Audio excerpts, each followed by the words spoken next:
Welcome to the Dropship Podcast, where you'll learn how to build and grow a high-ticket dropshipping business and hear stories from successful e-commerce entrepreneurs. Let's kick this thing off.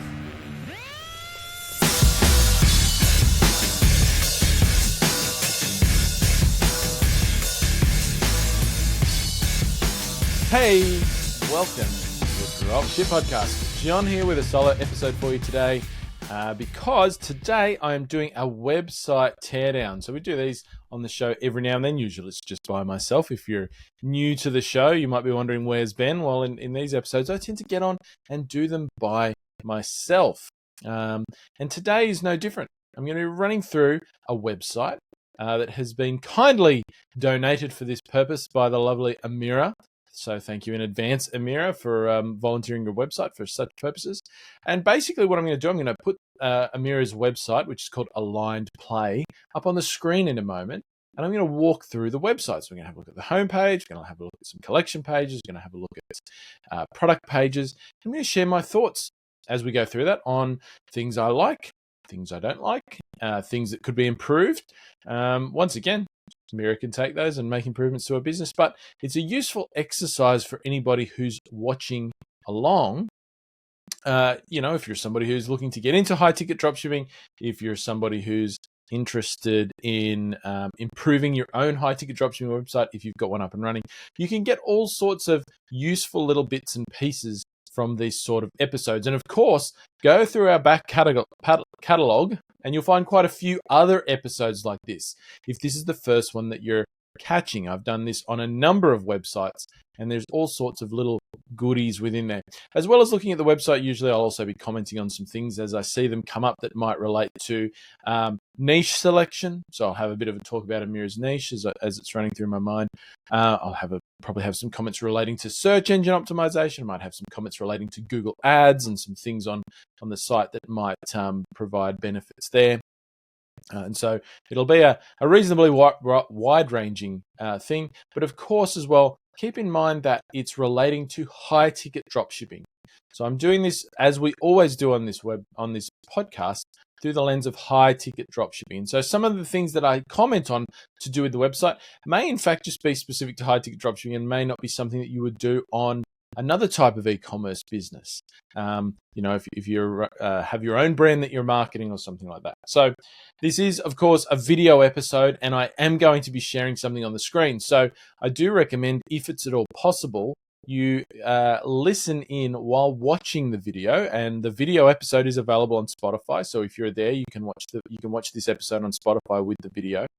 Or at the same time, this is released on our YouTube channel. So you can head over to YouTube, just type in Dropship Breakthru into there, or the Dropship Podcast, because YouTube now has podcasts, and you'll be able to find the video episode on YouTube as well. But if nothing else, if you're just listening on audio, obviously if you're driving or something, I don't recommend that you stare at a video screen while you're driving. But if you're anywhere else, you can just go to Aligned Play, that's all one word, and you'll find that in the show notes.com. And you can look at the website while I'm talking about it, is another option for you. So I'm going to flick it up on the screen right now, and we'll dive into Aligned Play. All right, here we are on screen. We've got alignedplay.com, and immediately we can get a gist of where we're going with this website. So from the name, of course, we've got the word play in the name. As soon as we land on the screen, we have an image of a couple of lovely children, and the tagline in the hero image here: create extraordinary play aligned with play, creativity, imagination, and style. So right away we know that Aligned Play is going to be providing customers with products that are involved in children's play. And there's a range of products. So off the bat, what do I think about that? Children's play. Look, normally for a lot of, I think that children-related products is a pretty tough gig in the general sense. Whether that's baby products or other children's play products, toys, etc., etc. They generally don't make great products to sell or to dropship because, yes, it's a very big market. There is probably a never-ending supply of children coming out. people have children, and there's always new children. So it's a great market. It's a big market, and everybody knows that. And so what that means is there's a lot of people selling in that market. And certainly when we talk about high ticket dropshipping, there's a lot of products in that space that are not high ticket or are not high enough ticket that you would sell them. And so generally speaking, you won't hear us talk a lot about children's toys, baby products, etc., because either the products don't fit the high ticket dropshipping model, or a lot of the products, particularly in the baby, like the younger infant sort of times, those products are often sold in big box stores that are in everybody's town that they can go and buy very easily. A lot of the brands, pricing is tough, etc. They're just very competitive. Now, as we get sort of into the next stage up, as children get bigger, I think there does start to be some opportunities. So as in there are products out there are branded products and products out there that maybe are not mass market or are more expensive. As children get older, the things they play with often tend to get more expensive. If you're a parent, you might who's had children for some time, you might associate with that. I certainly do, and I have children through a number of ranges. So while immediately when I see this, I think, yeah, that sounds tough. I think as we go through the site, we're going to see that, we'll talk some more about the products and why I think there's some good stuff going on here that might be a little bit different to that general advice I would give around children's things for dropshipping. So let's talk about the homepage. We're on the homepage here, and I think Amira's done a pretty good job here. We can see she's picked a nice neutral kind of pastel color scheme, which is fairly consistent as we move through, and certainly matches well with some of the product imagery on the site. You can see she's stuck. I think that whenever I've seen people get into like children's related products and that sort of thing, there tends to be a bit of a tendency to swing towards making your site look like a rainbow of colors. Like there's not really any one particular color or anything like that. And look, colors aren't a massive thing, but I generally think that's actually a bad idea. Yes, children, fun, etc. We think fun, we think children, we want things to be fun. But remember, it's not the child isn't your customer here. So your ideal customer when you're selling particularly high ticket products to children is the parent. It's still an adult.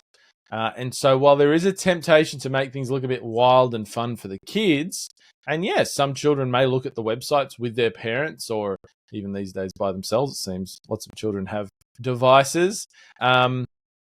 Primarily, at the end of the day, the purchasing decision is going to be usually made by an adult. And so it's kind of, you've kind of got a balance that you need to put something out there that appeals to the parent as well as the child.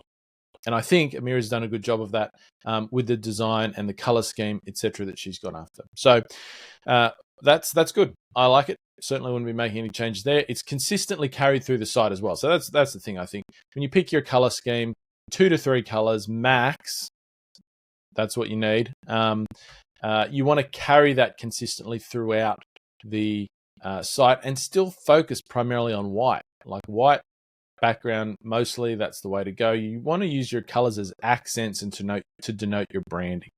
And so I think Amira's doing a pretty good job of that here. So this store is built on the Superstore theme. Superstore by Out of the Sandbox is the company that makes Superstore. And it's the theme that we recommend at Dropship Breakthru and on the Dropship Podcast. It's our favorite Shopify theme. It's easily one of the best, if not the best, for high ticket dropshipping. And so you should definitely check that out. You'll find a link to that in the show notes here.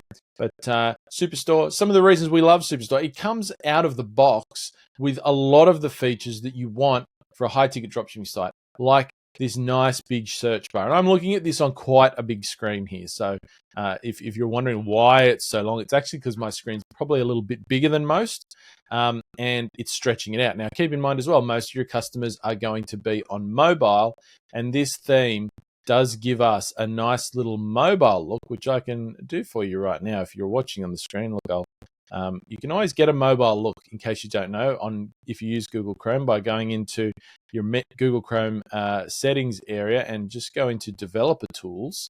So it brings up the little code down the side there, and there's a little button right in the top of that little window that opens with a mobile screen inside a device screen. And you click that, and it will change your browser into like giving you the mobile version. So we can see here, this theme still gives us the nice search bar.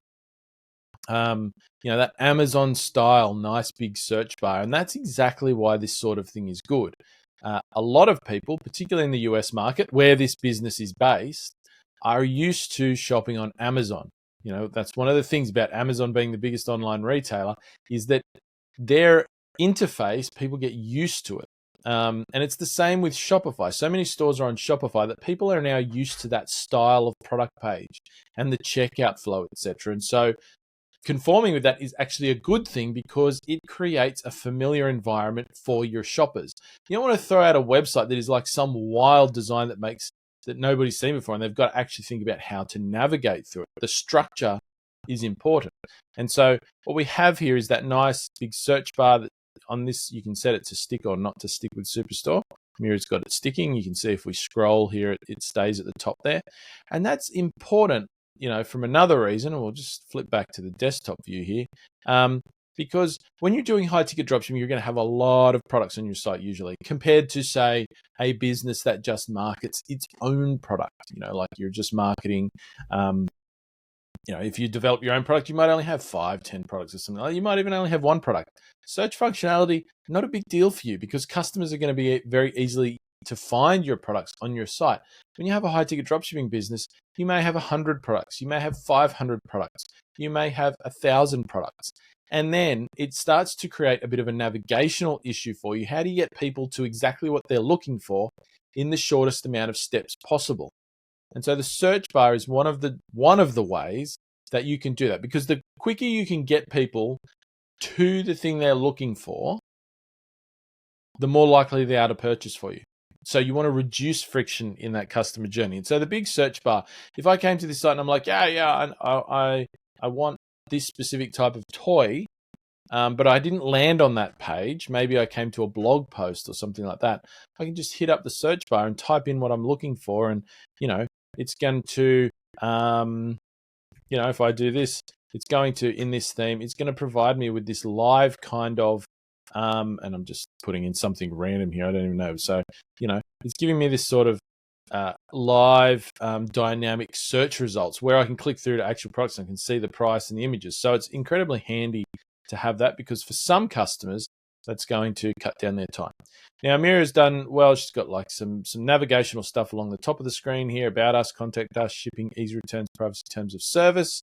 Now, having those things up there, you might think, why would you put your returns policy and your privacy and terms of service and that sort of thing up there? There is actually a reason for that, particularly when you've got a new business. And this website is not an old business.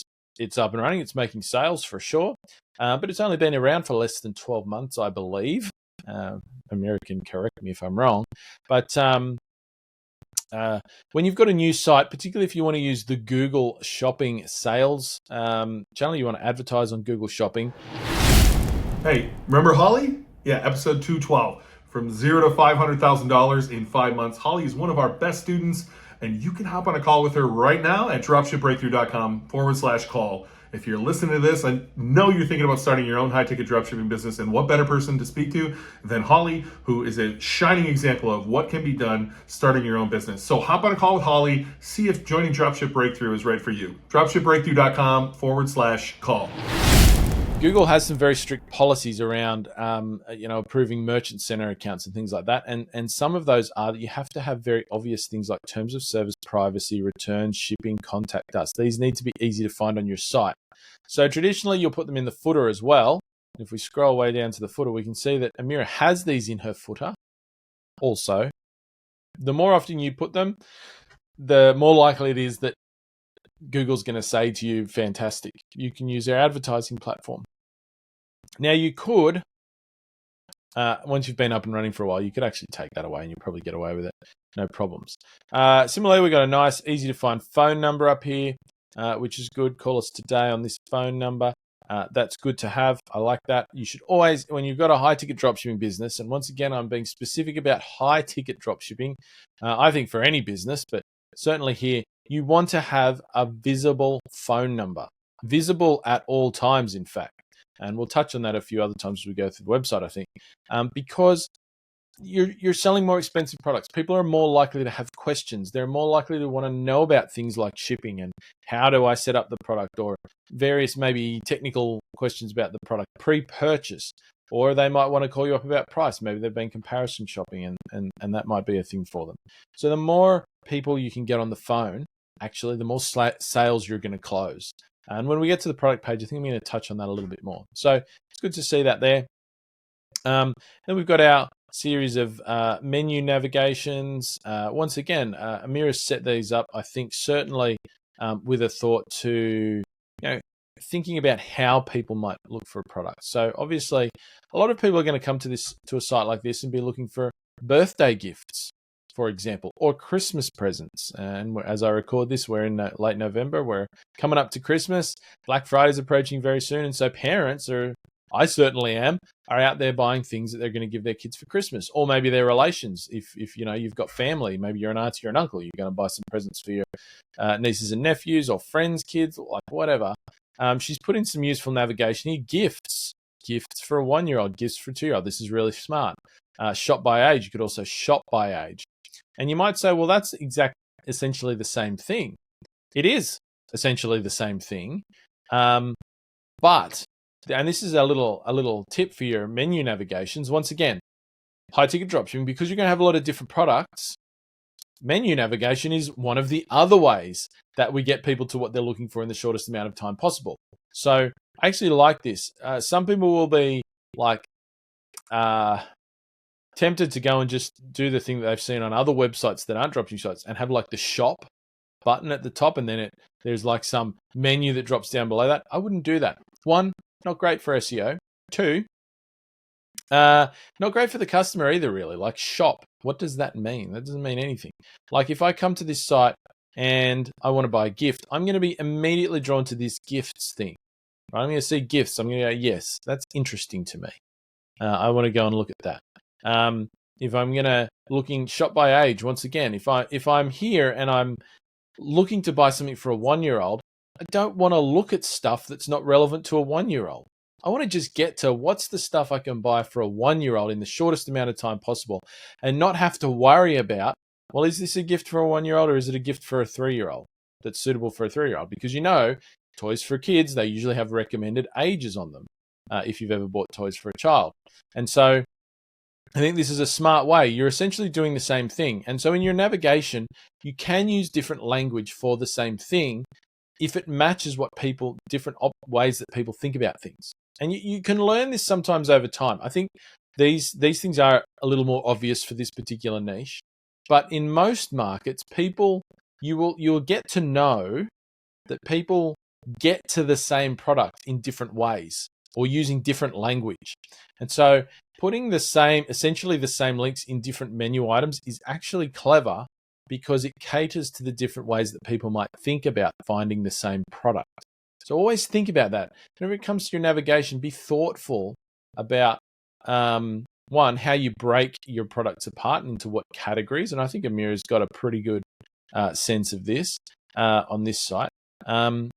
But have a think about that. Like, you can have the same thing in multiple menu navigations if people get to things in a different way, and be open to changing it. Like, as you interact with customers, as your business grows, you're going to, come across some of the different ways that people think about your products and how they categorize them and that sort of thing. You'll get exposed to it, and you should make changes on the fly as well to pick up, what your customers do. But this is a clever thing to do. I would certainly, if you have a site that, is similar in some way, think, in the way that, products might be defined, you should certainly build that into your navigation. So I think that's good.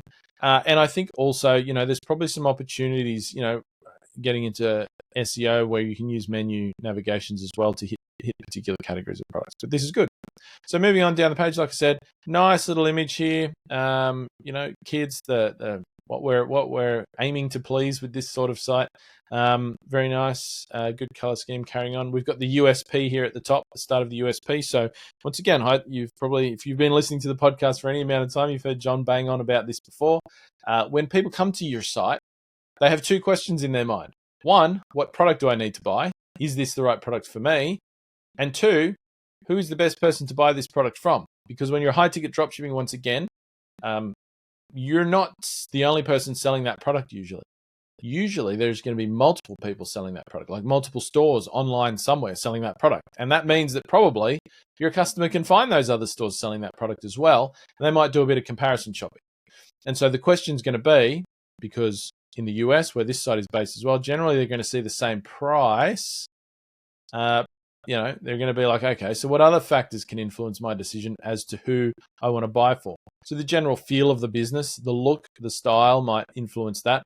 But so do things like, what's the approach on returns? If the kid doesn't like it, can I return it? If they've already got that toy, can I return it? So once again, returns might be an important thing for this particular niche. Like I've certainly had the case where I've bought a gift for a niece or nephew, and because I'm not their parent, I don't know every toy they've got. Or just a friend's kids, you rock up at the party and somebody else has already given them the exact same present that you bought. So you might be like, oh, look, you tell their parents, look, I did get little Johnny a gift, but he's already got it. So I might just return it and get him something different. And I'll send it through to you later or something like that. Or here's the receipt. You can do it yourself if you want. He can pick something he really wants. So that might be important here. We got something about shipping, free shipping for orders over $99, plus tax-free in the USA. That's cool. And once again, a reiteration of the phone number. So you want your phone number always to be findable. So I like having it there. So this is good. We move down. We've got some main category selections. Once again, another nice little thing, that people can look at. Get in touch today. We're here to help you. Once again, I think that the more you can encourage people to get in touch with you if they've got questions, if they need help, it's for a high ticket dropshipping businesses is very good. Not only that, you just close more sales when you talk to people on the phone. Like if a customer has questions, if they have some points of resistance, it's much easier to close those if you speak to somebody on the phone. Better than email, better than online chat. Amira's got the old online chat widget down here, which is nice to see. But phone is best. And so like a lot of people who want to get into dropshipping probably don't want to hear that. You're probably like, yeah, but I just want the beach life, man. I don't want to be answering the phone. Yeah, well, that's nice, but that's not the reality. And so encourage people as much as you can to call your business.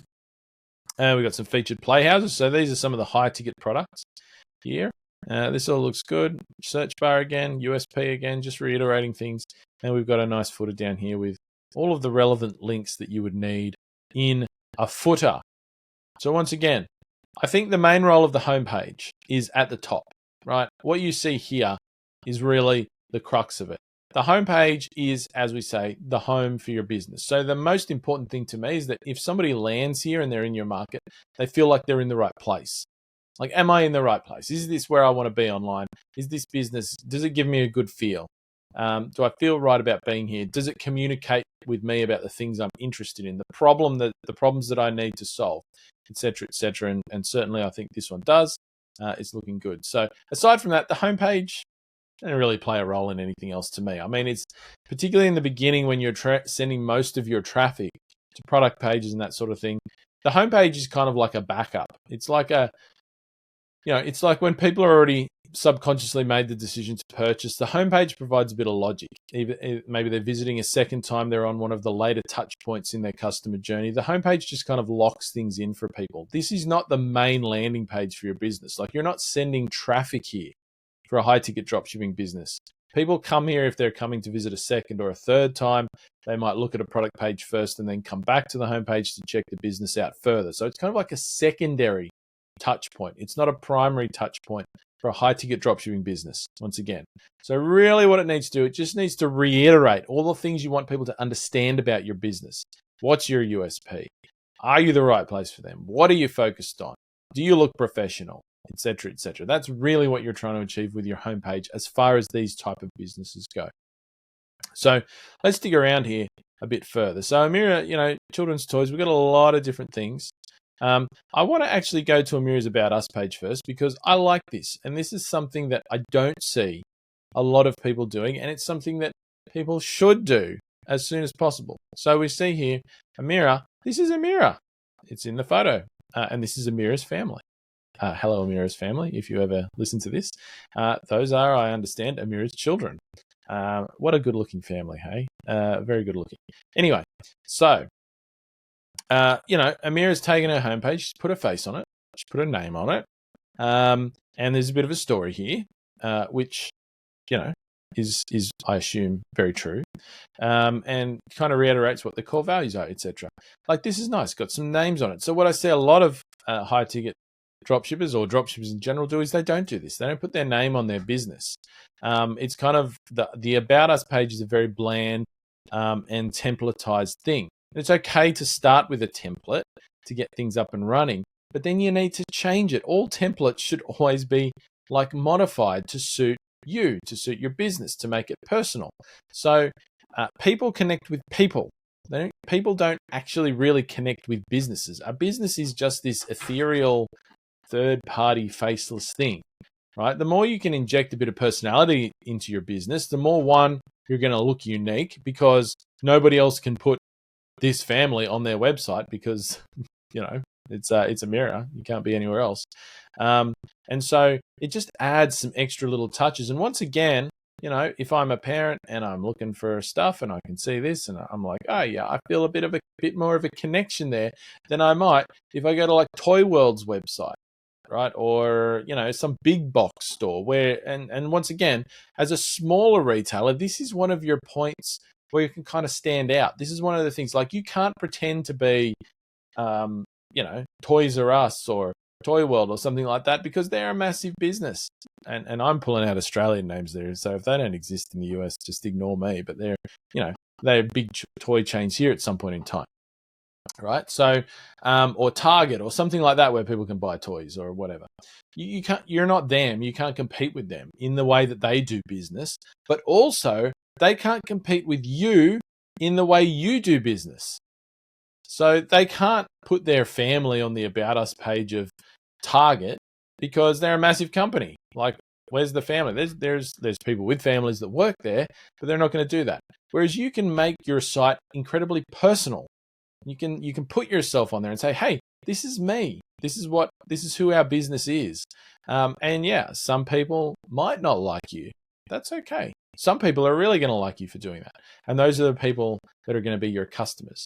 And so I like this. And I would encourage anybody who's in the dropshipping space to do something similar. I certainly did it with my first business. I put my face.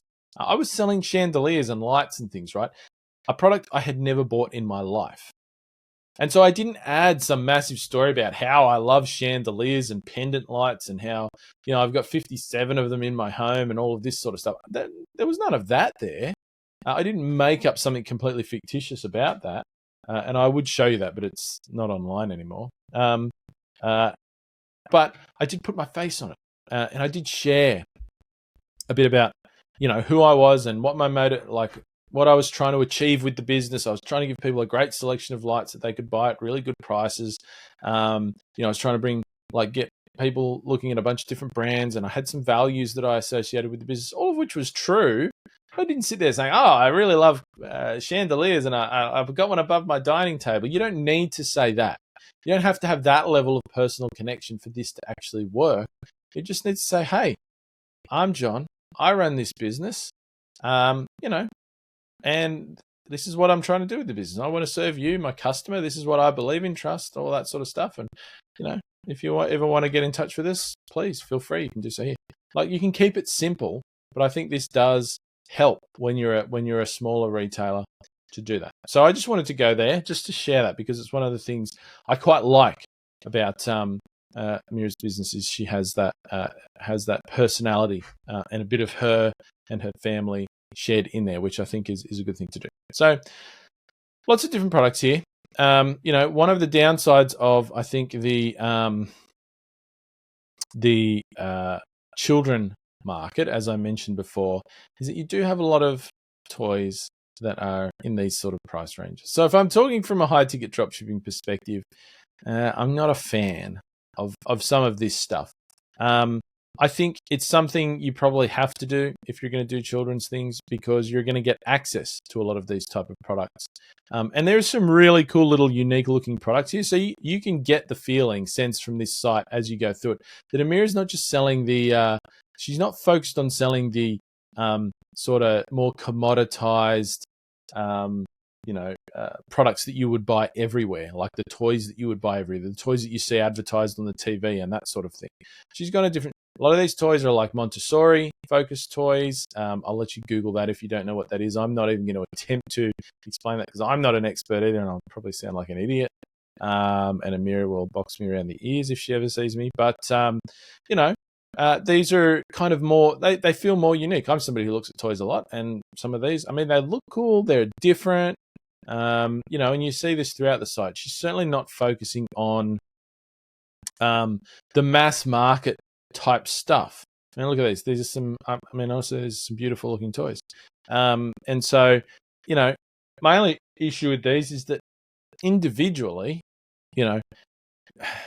unless the margins are very good, they're hard to sell these sort of things profitably. You've really got to do a lot of volume to make it stand out. And so, we'll come back to that a little bit. But for me, this is always one of the issues I have with a market like the children market, is that a lot of the toys fall in this sort of range. And so, if you sell one of these chairs, I don't know what the margins are, but it's not going to be amazing from a profit perspective. And so you've got to sell a lot of them to make any money. But luckily, Amira also has some things like these playhouses on the site, which are particularly high ticket products, of course. So we've got products here that are, $9,000, $23,000, $14,000, and so on and such forth. And this is good. We've got playhouses, swing sets. Obviously, these are, play equipment type things, and these are much higher ticket and probably fall within the scope of what we're looking for. So let's dive into one of those. I'm going to find us let's get into one of these star quality swing sets. So $8,800, and now we're going to get onto the product page. Look, I did jump past the collection page. Look, collection pages are, from a design perspective, they're going to be pretty straightforward, I think. So you don't need to overthink that. There's two things that collection pages are incredibly useful for as you go through your high ticket dropshipping business. The first of those is they do become one of your main traffic pages for organic traffic. So talking about search engine optimization, or SEO, which on this show you will have heard Ben and I discuss many times. In fact, around this episode, there's a few episodes to do with SEO coming out, whether they've been released yet. There's one coming very soon if it hasn't already gone out when you listen to this in the next couple of weeks. But collection pages are the pages that you will, at least some of them, be ranking organically for search terms that are relevant to your niche. And so while you don't necessarily do much from necessarily a design perspective, there certainly are improvements that you need to make to collection pages over time. So they should have content on them. You do need to start thinking about the title of collection pages and how does that fit into your keyword research and your overall SEO strategy. And so over time, you do want to start building these out. In the beginning, from day one, that's probably not the first thing you're going to do, but these do become important pages from your site. The other one is to think about is, of course, filters and filters, because this is a collection pages can be a place that gets confusing for the customer, right? Not necessarily maybe this one. It's not a massive collection, but once again, for a high ticket dropshipping business, you can run into collections that have many products in them. And so your collection may stretch over, with the pagination that would have appeared down here, over multiple pages. So 3, 4, 5, 6. I've seen people with collections that are like 10 pages worth of products. And you can say, I want my products to infinitely load. So as the customer scrolls, they just keep loading and loading. And you probably have seen that on sites before. Or you can have like the click to the next page type things. The reality is that this is a pain point, because if you've got big collections, there's a lot of things that the customer needs to find. And so, one, we like to assume, I think, and we get this inherent thought in our mind as e-commerce business owners, that customers come to our site and they just want to sit here and endlessly fool through our collections and just scroll through our wonderful site and, oh, look at all these products, blah, blah. That's not really the reality, though, right? Customers generally come to sites with something in mind, the solution to their problem, right? Now, they might know exactly the product they want to buy, which means they'll probably land on that product page rather than come to a collection page, or they might search for it in the search bar if they know the name of the product. But if they don't, if they're a bit further up the funnel, they're in the middle of the funnel, they know what type of product they want. So I know I want a swing set for my kids, right? And I come to this collection page somehow. Like, I'm going to have some defining things around what I want to buy. Now, that might be price. I might be price limited. So I only want to spend up to $5,000, or I only want to spend up to $10,000, or whatever it is, right? But it might also be defined by features. I want a slide with it, or I don't want a slide with it. I want a cubby house with it, or I don't want a cubby house with it. And so there is for any type of product, there's going to be some defining features that people generally look for, which some products may have and some products may not have. Brand may also be the thing. So I want to buy this type of product and I'm loyal to a brand. So I want to look at that brand's products, for example. So what you want to have a think about, particularly where you've got larger collections, like if the collection is going to go over multiple pages, is that the bigger it gets, the harder it is for people to winkle out from that collection what is the thing they actually need. And once again, the confused mind buys nothing, right? So the more confused you make your customers, the harder you make it for them to get to what they want to buy, the less chance that your traffic is going to convert. So always think about this. If you've only got 10 products in a collection, you need to worry about that so much, right? Not to mention, as I go through this collection, let's say I look at this one, then I go and look at this one, then I go and look at this one, and I'm trying to compare those products in my mind. By the time I get to the fourth one, I don't remember what I looked at on the first one. Right? So it's not really a helpful method to force people to look through countless product pages to find what they want to get to. So the collection page, opportunities that you want to build into your collection page, as well as like SEO stuff. And I'm not going to deep dive into that because we've done that on this show. So you'll find things, and let's be honest, we don't really have time either.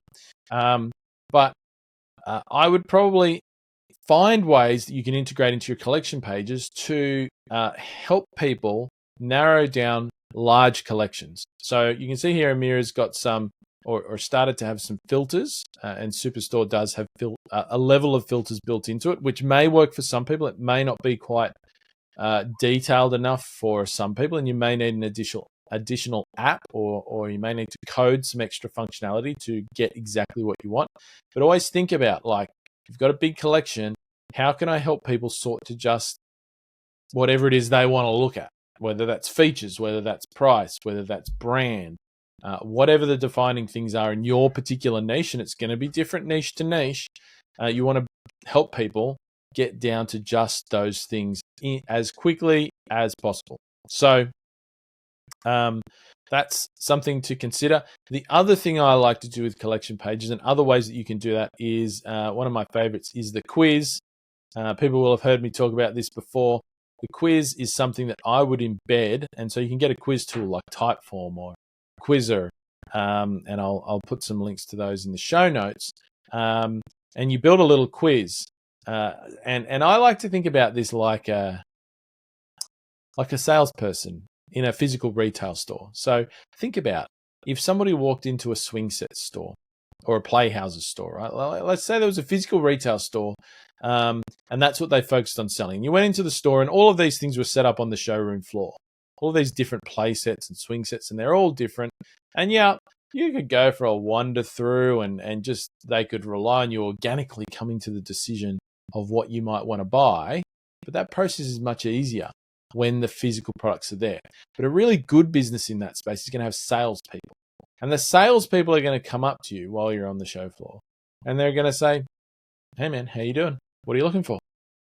And some people will say, "Oh, no, look, I'm just browsing," and I'll come back to you if I need help. Fine. But some people are going to say, "Yeah, look, I want a swing set. I need one that'll fit in this space." And the salesperson's going to go, "Oh, yeah, great. Okay. Well, sure. You need one for that size. What else? You got a price in mind?" Or they might say, "What do you want it to be made out of? You want wood? You want metal? You want plastic?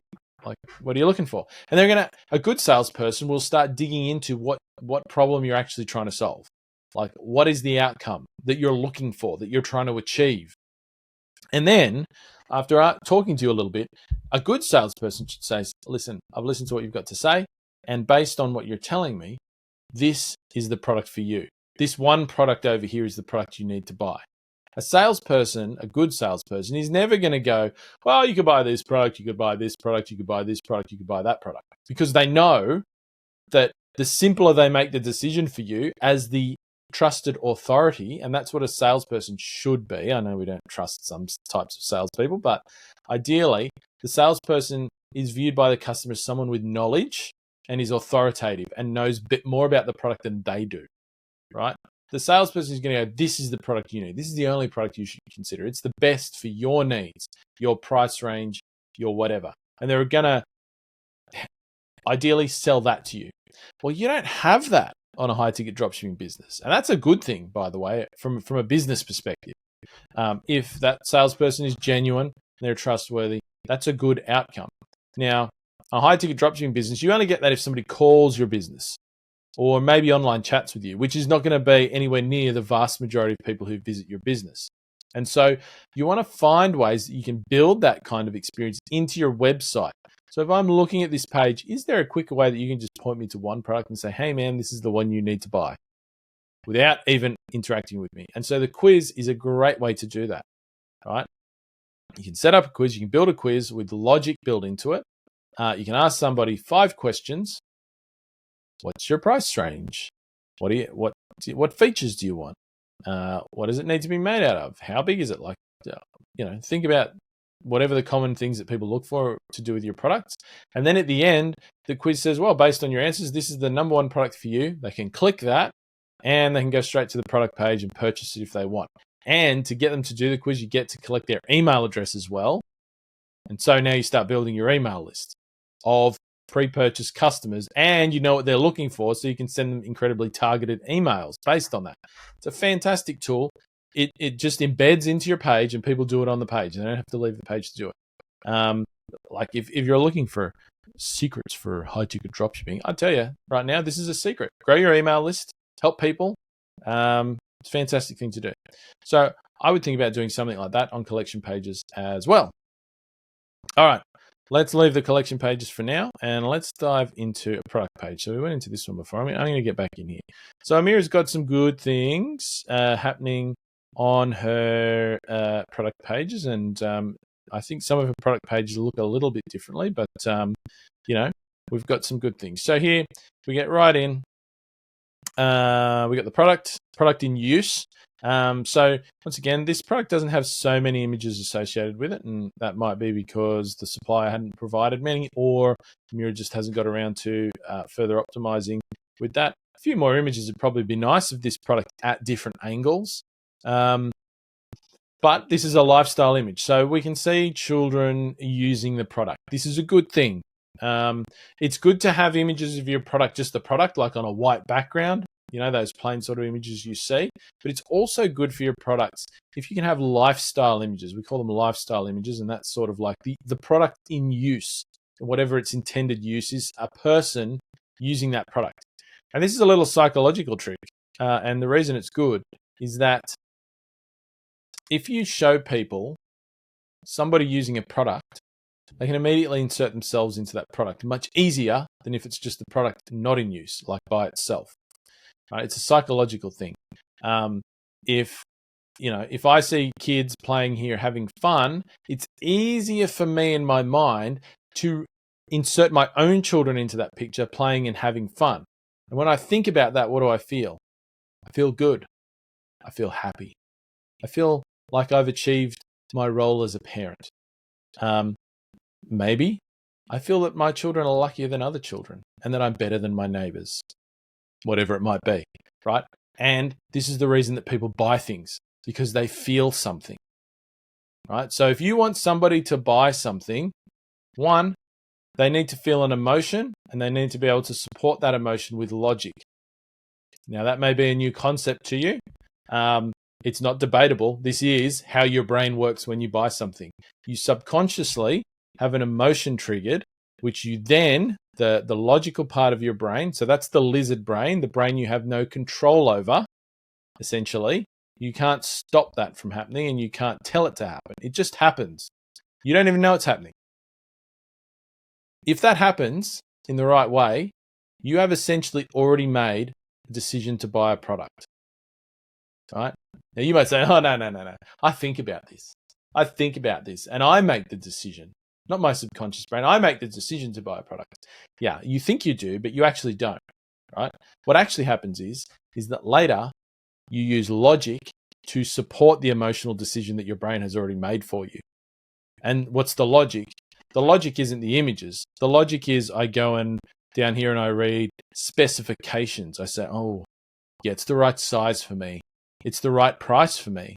But, you will, an example of this might be you look at a product and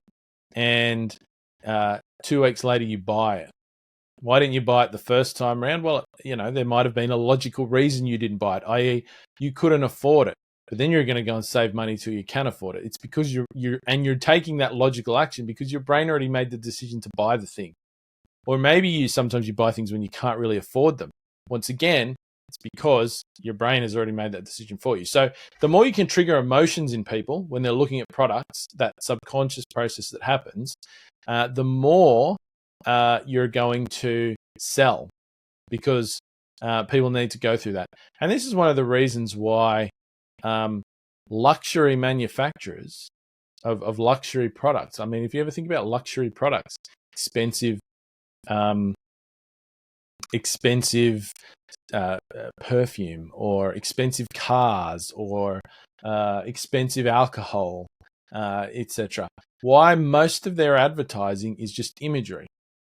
It's usually somebody who you might look up to, a famous person, a celebrity, somebody you assume is successful, using that product. And all it is them using the product. Like think of perfume ads particularly. It'll be a celebrity like standing around like an idiot in some wasteland or something looking fantastic or whatever it is, and it's just be like a word, blah, blah, blah, by blah, blah, blah, and then some euphemism. That's the ad, right? It hasn't actually told you anything. But that triggered emotions in you. Seeing that person that you respect, look up to, think is successful, insert thing, using the product, you will immediately, that creates an emotional response. So they don't even need to say anything. The emotional response is so strong. There's no logic there because there isn't, like, your body's just like, oh, well, if they wear it, then it's going to be good for me. I'm going to be like them a little bit, right? That's all emotional, right? And so that's that psychological thing in action. Anyway, a bit of a tangent there, but hopefully it was a useful one for you. Getting back to Amira's product page. So it's pretty good. It's pretty clean. I like that it's not too cluttered. Once again, this will plays well, particularly in the mobile space. If you jam too much clutter in here, it can make it harder to understand. And one of the things I like that Amira's doing here is she's got this little section in here. Everything else is easy to understand and follows the logical order that people are generally used to. But we've got the nice little USP thing. And so once again, with a high-ticket dropshipping site, your product pages are going to tend to be your main landing pages. You're going to probably start running traffic with Google Shopping. That sends people straight to product pages. And so, some of the first times you might get into an organic search result is when people search for a particular product by name.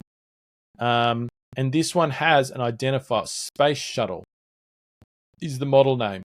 Star Quality is the brand name. So somebody gets onto Google and searches Star Quality Space Shuttle swing set, a high chance you might rank for that potentially. And so people are going to come to the product page there as well. And so that means that this is one of your main landing pages, and you've got to convince people quickly like this. They've got to get the idea about the product. They've got to get the idea about your business and why they should buy from you. Remember, I talked about that earlier. You've got to convince people of two things on your site, and you have to do it the most on the product page of your site. Is this the right product for me? Are you the right person to buy it from? And so if you want people to understand why they should buy from you, you need to tell them. You cannot leave it up to people to work it out for themselves why they should buy from your business. You must explicitly tell them. Treat people like idiots, not in a bad way. Just make sure you spell things out for people in simple terms, in short sentences. You do that about the product, and you do that about why they should buy from you. So, free shipping, tax-free, easy returns, no questions asked. Fantastic. Price match guaranteed. Parent-owned, join the family. So once again, adding that little small business connection that you can make with people. Some people love buying from small businesses. Some people love buying from family-run businesses. Some people don't. That's fine. Screw them. That doesn't matter. You don't need to worry about them. Always remember, you're not trying to please every single person who might be in the market for your products, right? The best businesses are usually ones that some people hate and some people love. Some people probably can't stand the sound of my voice. They might love listening to Ben's voice. I don't know why you would. But some people, on the other hand, can't stand Ben but love listening to me. Some people might not like Ben or I. Like, they listen to this podcast and think, oh, these guys are dickheads. I'm not going to listen to them. I'm going to go and listen to somebody else who talks about dropshipping, right? There's other people that talk about dropshipping. That's fine. Guess what? I don't want those people in my audience. They're never going to do anything with me, right? That's fine. I accept that. But the flip side of that is that some people love listening to what we have to say. And they will always be our customers. And that group of people is big enough to make a lot of money, right? If that's your interest. I can have a lot of impact in just that group of people. I don't need to please the whole market. And so some people will love this and they'll be like, yes, I want to buy from a parent-owned business. Yes, I want to buy from a small business. Yes, I want to support a small local American business. Right? And I think that's becoming a bigger thing as well at this point, late 2023 onwards. That small local business thing is kind of making a comeback, I think, for a lot of people. And great, they're your people. Go after them. Because once again, this is not something that a big box store can say, right? Or are going to say. And so that's a little extra thing to make you stand out if you've got that sort of competition. So, bit of a USP here. That's fantastic. Questions, we're here anytime. Once again, reiteration of the phone number down here. People start to focus into this part of the page when they're looking at a page, right? You've got the important things, the price, the add to cart. So they're looking here, their eyes are here. So once again, giving them the opportunity to call you is good. One thing I would do here is I would make this phone number click to call. That's a little bit of coding to do that. It's not complex coding. You can get somebody to do it for you, do it yourself. Click to call, because once again, if we're on a mobile, if I just press it on a mobile, it will bring up the dialer on my phone with that number loaded into it. So if I do want to call you, you've just made it very easy for me to call you. I don't need to try and memorize the number. I don't need to flip between the browser and the dialer on my phone and do like 800 flip back. What's the next bit? 980 flip back. Like, that's really annoying, right? People might also get it wrong and call the wrong number. You make it click to call, it's going to load that dialer up with that exact number in, and it start dialing for you, right? So that would be something I would do. The other thing I would do as well, a little tip here, if you're putting your phone number in, is I would make this a bit more specific. So I don't like the questions question mark bit necessarily. I mean, it's fine for people to call you if they've got questions. But one of the things I like to do, particularly for a newer high-ticket dropshipping business, is encourage people to call in. Right? The more calls you get, as I said before, the more sales you make, the more calls you get, the more opportunities you have to interact with your customer. So the faster you learn about your market and the motivations of your customers, which means the faster that you can improve your website to match those motivations, to make sure all questions are answered so they don't need to call you, to make sure that you're on top of what your competition's up to, etc., etc. Because when somebody calls you in, you can ask them questions as well. Yes, you absolutely provide them the service they need in the beginning, but then you can say to them, hey man, you're thinking about buying these products from anywhere else? So one, answering the question about who are my true competitors, because it's not going to be everyone you think, actually. It's probably going to be just one or two websites you'll keep hearing. So you need to have a good idea of what they're doing and just do it better, right? But you don't need to do it better than everybody else in the market because your customers aren't looking at everybody else in the market. You learn about that. If you ask people about it, the only way you can ask people about it is if they call you first. So, or you can say, hey man, is there any reason you wouldn't buy from us today? Was there anything on our website you thought was missing? Were there any unanswered questions there?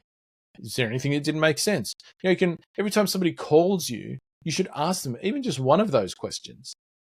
Track the answers, and you'll start to build up a picture really quickly if you get people calling in of what's working for them, what's not working for them. How do you need to improve your business? It's literally the fastest, I think, for a high-ticket dropshipping business, one of the fastest ways to do conversion rate optimization without having to guess all the time. Because let's be honest, that's what a lot of conversion rate optimization is. There's certain things it's hard to get data about in just an online sense. You can look at heat maps and scroll maps and user behavior, and you got to look at a lot of that to get any real data from, meaningful data. But if you just ask customers, you keep hearing the same answer, then you damn well know exactly what you got to fix about your business. And you don't have to guess anymore. You know exactly where to go. You know exactly what to do because it's based on the people that are actually likely to buy from you. So you want to get calls coming in. This probably won't get that many coming in.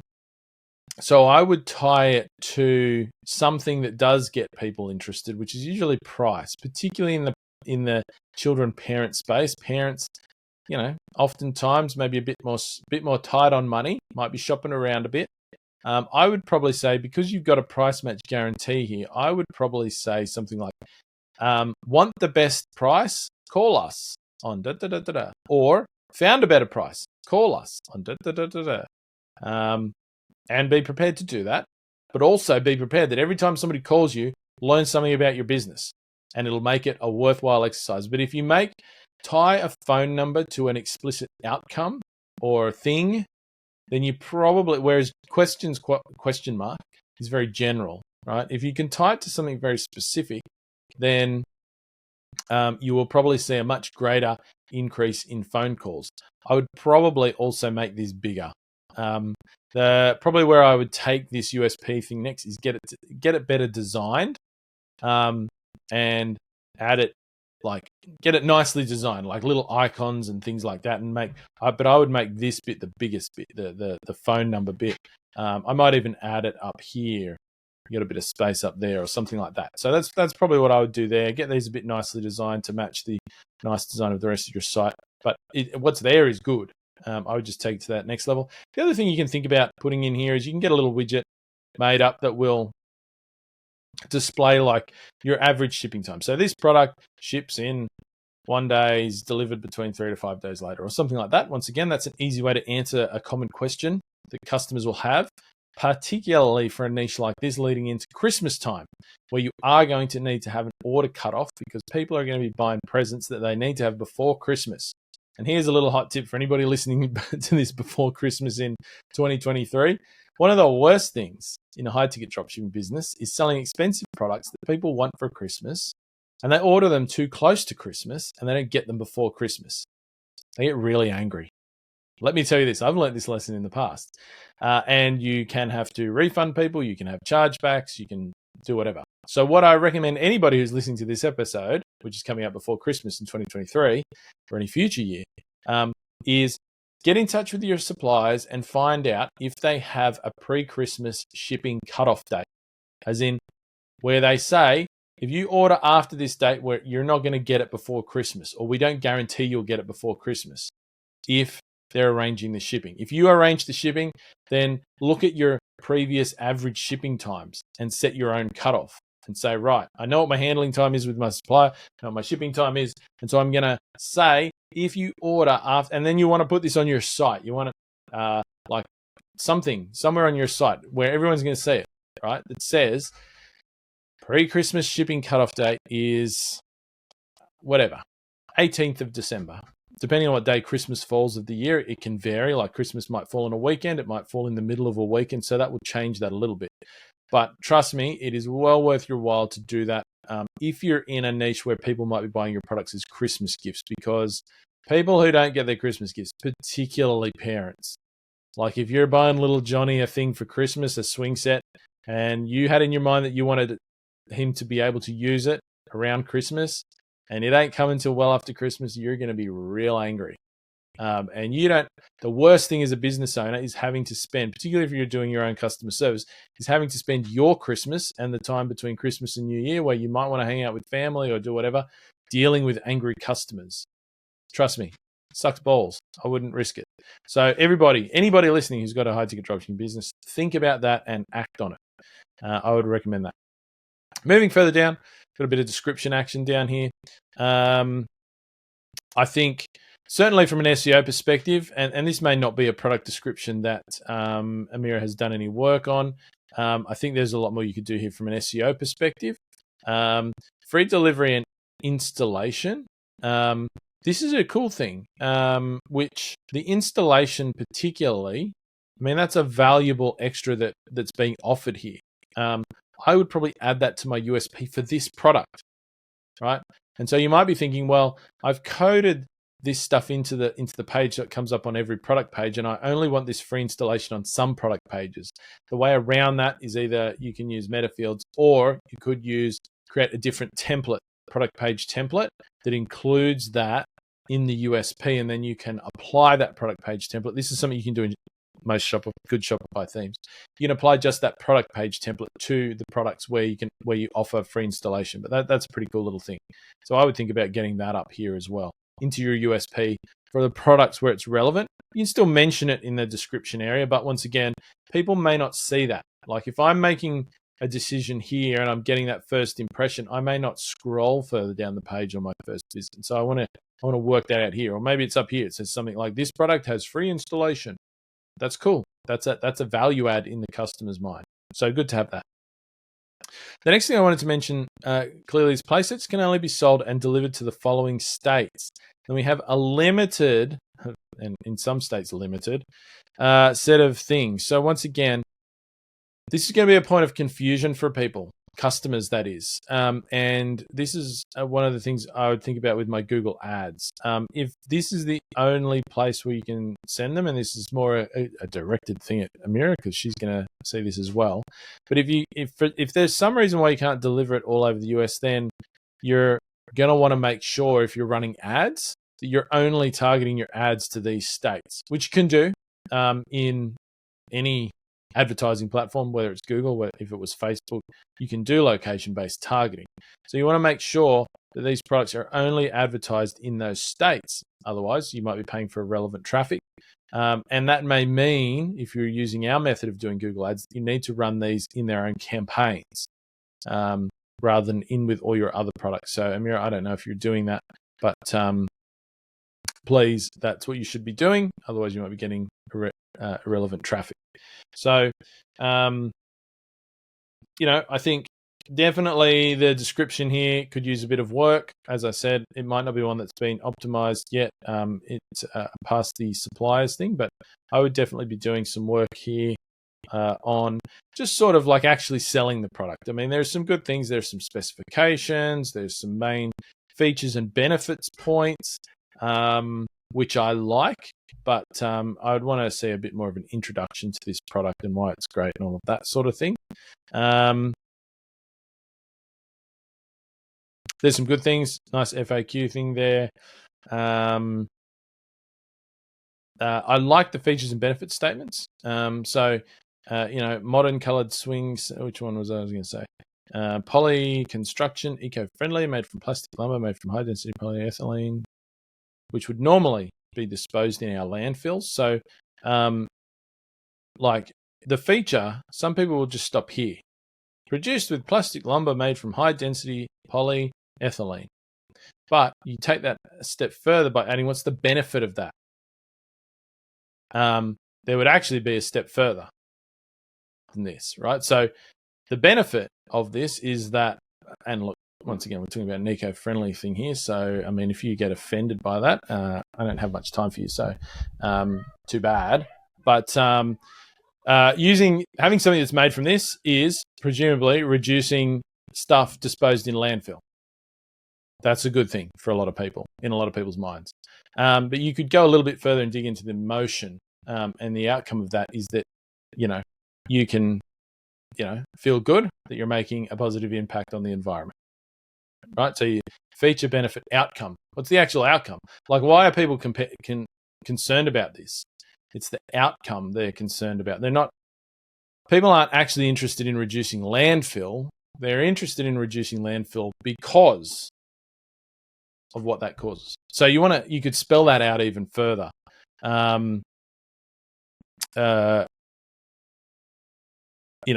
Stainless steel fasteners. We use high quality stainless steel fasteners on our swing sets, which are proven to be much more resistant to corrosion, which means that the chance of your loved one, your dear little Johnny, having an accident that, leaves him disfigured is reduced by 99%.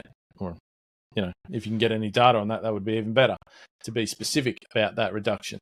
So you can take features and benefit statements much faster, because what does that then do? Triggers emotions.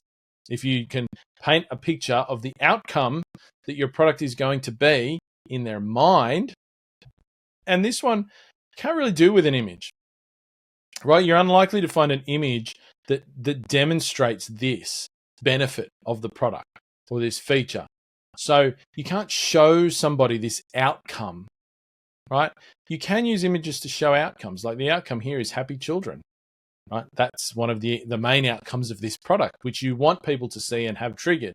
An image is, I think, often much easier to trigger an emotion with, but some things you can't use an image to convey the message that you want conveyed. And so you have to use text. And so if you have to use text, then you want to spell it out. Spell out what the outcome is. What's the end outcome of that good thing about the product? Spell it out every single time. And you, once again, will make people feel the emotions. You can then mold that copy to make people feel the emotions you want them to feel, in order to be prepared to buy the product. So that's all good. We then got some reviews down there looking good. So I think, these product pages are looking good. There's definitely some tweaks to be made there. I think from an SEO perspective, this description could be tweaked. And I think we have a specific episode about product page SEO coming out very soon. So I'm going to leave that for that. Everybody make a note. You can come in and listen to that. But yeah, look, I think Amira's on the right track here in a tough market. She's definitely taking the approach to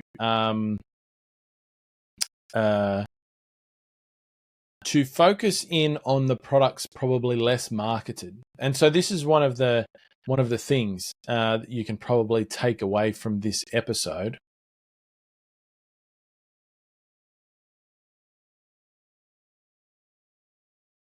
And that is, if you're thinking of going into a market that is more competitive in its whole, and there are a number of those out there, and you really want to do it, all right? Because it's something you identify with, it's something you believe in, it's something you're personally involved in yourself. Competition can be one of the big red flags about niches when it comes to high ticket dropshipping that you really have to be aware of, because if you get that wrong, it can really make it hard to grow a business. But if it's something you really want to do for any particular reason, and it's a competitive space, and you're like, man, doesn't fit that criteria, but I really want to do it, then the way to do it is to see if there's an angle you can take into that, which doesn't expose you to the whole thing. It just exposes you to a smaller segment of that whole thing. Some people might call that like niching down, perhaps. I don't like to think of it that way, because that's too often for some people too product specific. Think of, are there customers? So in any market, there's ideal customers, or there's customer profiles. Once again, we released an episode on this just recently where Ben talked through a really great example in the golfing niche. I think the product, the episode is titled Learn Who You're Selling To. And I'll tell you right now, it was in fact episode 237. So if you want to get what I'm talking about here, go and listen to episode 237, where we went into more detail about the who exists in your market. So identify the different who's in your market, because remember, for us, niche selection is all about the customer. It's not all about the products. It's all about the customer first and then the products.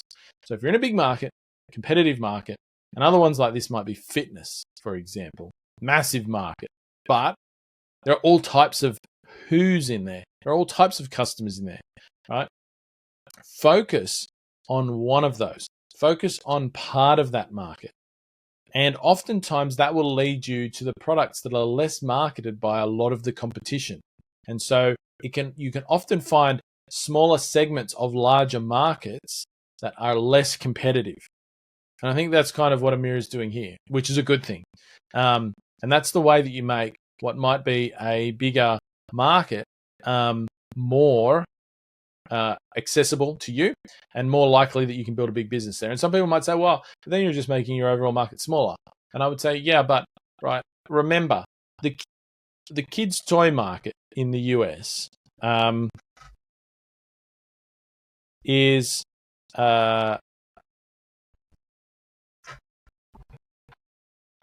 overall, the toys and games market generated a total revenue of US $122 billion in 2022, reflecting a 2.9% increase from the previous year. So it's a growing market, or at least it was in 2022.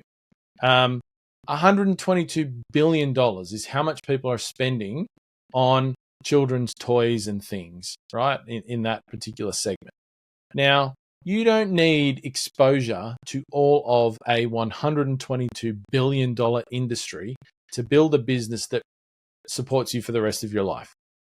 You don't even need half of that. You don't even need exposure to a tenth of that. In fact, you don't even need, like, we're talking billions. Humans have trouble imagining how big a billion is compared to a million. You don't even need exposure to a 100th of that in order to build a business that makes you individually, just you, very well off. So going a bit narrower in a lot of cases when you're in a big market is still perfectly big to support you. So we'll wrap this up here by saying, if you'd like to build a business like you've seen Amira build here, head on over to dropshipbreakthru.com/join. You can get into the program. We're going to show you exactly, step by step, over the shoulder, holding your hand, how to build a business exactly the same as Amira's. Thanks for listening to the Dropship Podcast. You can find all the show notes for this episode at dropshippodcast.com.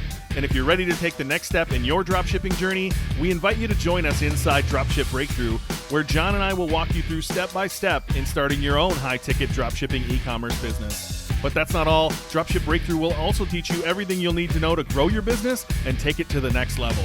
So head over to dropshipbreakthru.com and sign up for our free training that will help you take the first steps towards building and growing your own profitable high-ticket dropshipping business.